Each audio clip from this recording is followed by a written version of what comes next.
کراچی میں پنجاب کے گورنر سلمان تاثیر سے یکجہتی کے اظہار کے لیے سول سوسائٹی کی تنظیموں نے ایک ریلی کا انعقاد کیا۔ مزدور رہنماؤں، انسانی حقوق کی تنظیموں اور لکھاریوں پر مشتمل ان شرکاء نے مارچ بھی کیا اور مذہبی انتہا پسندی کے خلاف نعرے لگائے۔ اس کے پیچھے مردی ہے۔ ریلی کے شرکاء نے ہاتھوں میں موم بتیاں اٹھا رکھی تھیں جو سلمان تاثیر کو شہید قرار دے رہے تھے۔ کالم نویس محسن سعید اس واقعے کو انتہا پسندوں کی وارننگ سمجھتے ہیں۔ مجھے سب سے زیادہ خوف اور ڈر اور اس بات کا ہے کہ یہ جو ریلیجس ایکسٹریمسٹ ہیں یہ ہم سب کو خاموش کرانا چاہتے ہیں۔ سلمان تاثیر صاحب کو قتل کر کے وہ دکھانا چاہتے ہیں کہ اگر سلمان تاثیر صاحب کو قتل کر دیا ہے تو ہم لوگ کون ہیں، اور ہمیں خوفزدہ کرنا چاہتے ہیں۔ مگر میں ان سے سوال پوچھنا چاہتا ہوں، یہ ہمیں بتائیں گے کہ ہمارا مذہب کیا ہے، اور یہ ہمیں بتائیں گے کہ ہمیں اپنے نبی صلی اللہ علیہ وسلم سے کیسے محبت کرنی چاہیے؟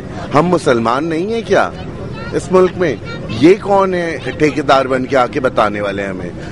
وومن ایکشن فورم کی عظمیٰ نورانی کا کہنا تھا کہ توہین رسالت قانون میں ترمیم ہونی چاہیے۔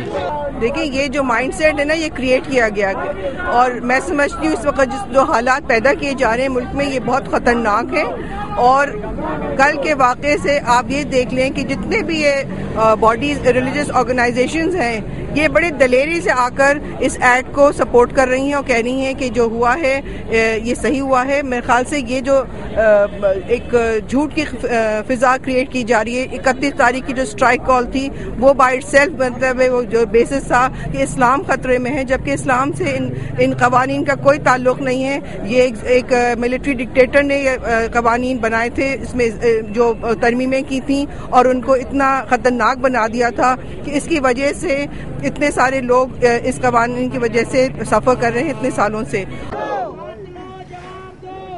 عورت فاؤنڈیشن کی ریجنل ڈائریکٹر میناز رحمان کا کہنا تھا کہ جنرل ضیاء کی ترامیم کی وجہ سے اس صورتحال کا سامنا ہے۔ اور اب حالانکہ جمہوری حکومت ہے لیکن وہ ملا اتنے اسٹرانگ ہو چکے ہیں کہ وہ حکومت کو انہوں نے دیوار سے لگا دیے۔